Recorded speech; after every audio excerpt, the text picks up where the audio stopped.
Just yesterday, Secretary Panetta, your successor, started talking about when we would get out of Afghanistan.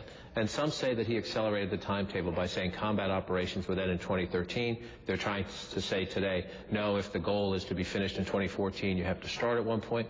Are they backtracking here, or politics getting in the way of Afghanistan?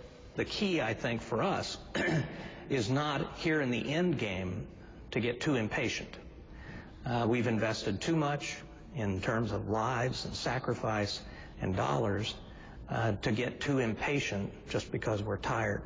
But overall, the notion of a change of mission beginning in 2013 and gradual drawdowns to the end of 2014 does not represent a significant change. Do you worry about that impatience? Did you see any signs of it before you left government? You have Governor Romney on the campaign trail today saying they're naive. You have Republicans in Congress saying this is premature, that even if this is your plan, you shouldn't be talking about it. It helps the Taliban.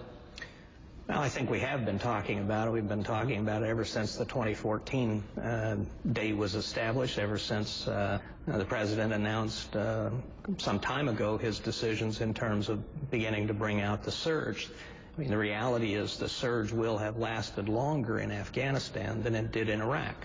And it was intended to be a surge, not a permanent increase. So I think this notion of a gradual drawdown is consistent with the decisions that I participated in. I just hope people don't get in too big a hurry as part of that drawdown, and that the pacing is determined by the conditions on the ground. Another interesting conversation in recent days has been the President talking publicly during an internet forum about drone attacks in Pakistan. And there are a lot of people saying, whoa, of course we know they're happening. They've been happening for some time, but that A, for the status of the relationship, which is fragile, and B, just for protecting covert operations, the Commander-in-Chief shouldn't be talking about those things. Should he? Well, I mean, the reality is, since the beginning, the Commander-in-Chief can talk about whatever he wants to. The rules that apply to other people or should be. Well, I'm not going to second guess him, but I will say this. Beginning with the raid that took out bin Laden, I mean, that Sunday afternoon, we sort of gave each other a blood oath that we would not reveal the details of the operation. And it all began to spill out the very next day. So that was very disappointing to me. I think we need to be very careful about how we talk about these things publicly, because they are instruments that we use in a lot of different circumstances. The President, in his State of the Union address, spent most of it on domestic policy, but he's very mindful of some of the things being said about him by the Republicans who want his job. And the President said this. I want you to listen. America is back. Anyone who tells you otherwise, anyone who tells you that America is in decline or that our influence has waned, doesn't know what they're talking about.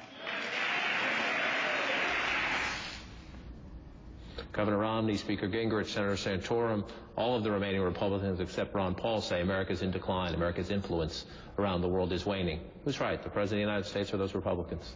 So what are we talking about? Are we talking about relative role economically in the world? Because that's been going down for 60 years. It was an unnatural situation to begin with. If we're talking about military power, I think that's ridiculous. Our military power has nothing comparable to it anywhere in the world, or any combination of nations that come anywhere close to our military power.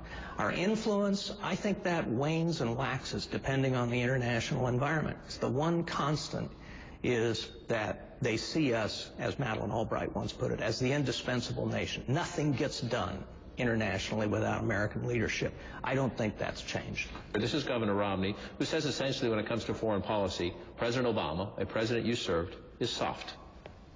I'm talking about people like Ahmadinejad and Castro and Chavez and Kim Jong-un and all the other people who threaten the world. And so he opens a hand to them. He wrote a little note to Ahmadinejad the other week. Did you see that? He said, "Look, can we get together for a little meeting?" The foreign policy of pretty please is not working terribly well.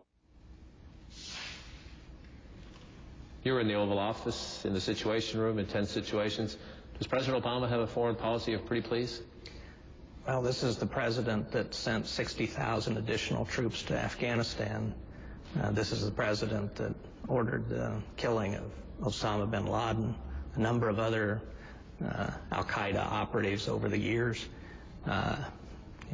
sometimes things get pretty heated in campaigns, but I think the reality is that there is an acknowledgement on people's part around the world that this president is willing to use military force when our needs require it. But the idea of reaching out to our adversaries to try and get them to do what we want them to do, I don't think is inherently dangerous in and of itself. And after all, President Bush did that in a number of occasions. I mean, Nixon started this with the outreach to the Soviet Union and China. Frankly, I wish we had a channel of communication to the Iranians, because if something goes wrong in the Gulf, we don't know who to call. We don't know how to control the escalation.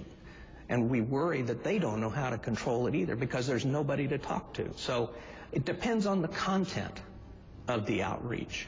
If you are saying pretty please, then that would be wrong.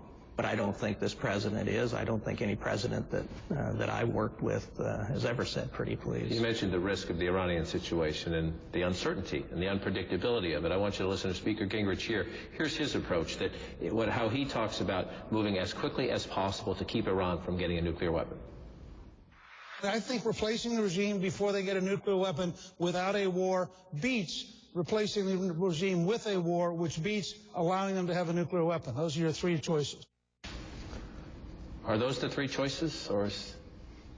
Well, I think that you either get them to change their policy through a combination of economic, political, and military pressures, non-kinetic, non-fighting, or they get a weapon and spark a nuclear arms race in the most volatile part of the world, or you attack them and you start a war, the outcome of which you have no idea. If Iraq and Afghanistan have taught us anything in recent history, it is the unpredictability of war, and that things are easier to get into than to get out of. And frankly, the facile way in which too many people talk about, well, let's just go attack them. I think that the newest round of sanctions potentially do have the opportunity to get the Iranians to change their minds.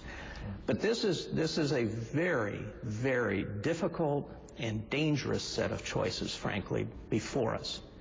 Because those who say we shouldn't attack, I think, underestimate the consequences of Iran having a nuclear weapon. And those who say we should underestimate the consequences of going to war. This is, I think, one of the toughest foreign policy problems I have ever seen since entering the government 45 years ago. And I think to talk about it loosely or as though these are easy choices in some way, or sort of self-proclaimed obvious alternatives, I just think is irresponsible. As you watch the Republican campaign play out, do you have a favorite? Not going to go there. Not going to go there. What about November? Are you going to vote for the Republican nominee, or is there a chance Bob Gates would vote for President Obama? I think that who I vote for will remain my private business. Been a Republican all your life. Have you ever voted Democrat for president? Absolutely. Open to do it again? I have always voted for who I believed was the best person. Mr. Secretary, Mr. Chancellor, thank you for your time. Thanks a lot, John. Thank you.